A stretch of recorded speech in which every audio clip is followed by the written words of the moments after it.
So, Madam Muttonen, the floor is yours. Thank you very much indeed, sir. Dear colleagues, thank you very much indeed. If your neighbour's wall is on fire, then you are under threat. That is an old Roman adage. Basically, the point is that if the wall, the border is on fire, then we're all under threat, and no country anywhere in the world can guarantee their citizens' security alone. We can only be successful if we cooperate, if we talk to one another, and if we try and act in everyone's interests. Now, the migration of hundreds of millions of people, of course, is such a challenge.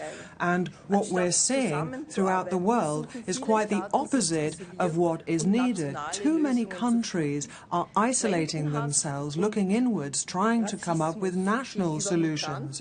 We've seen a great deal of racism towards migrants and refugees.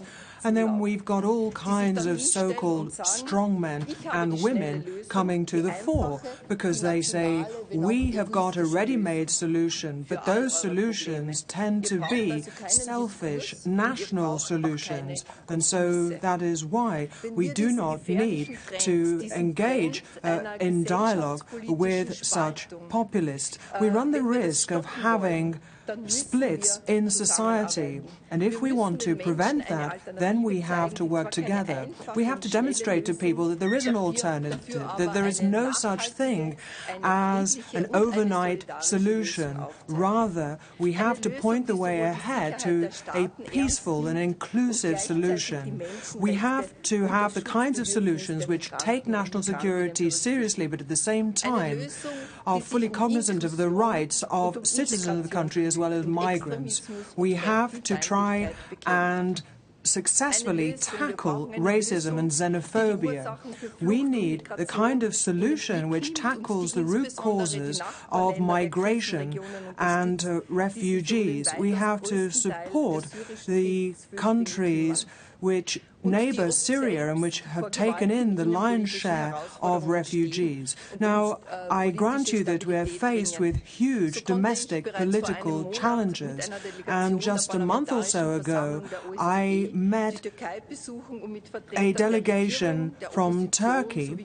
I went with the OSCE to talk to members of the government, the opposition, political parties in the country, as well as civil society, to talk about the terrible attacks and indeed the attacks on Parliament itself, but also to talk about the measures that have been taken by the state, by the government, in the wake of those attacks. And notwithstanding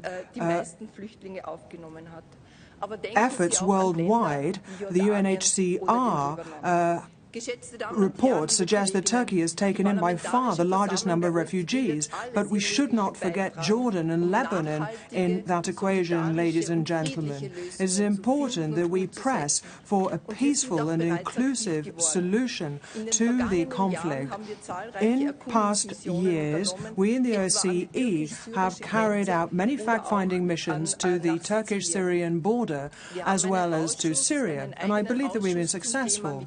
Indeed, we have a dedicated committee on migration in which we are able to compare notes across the 54 member countries and to bring people together.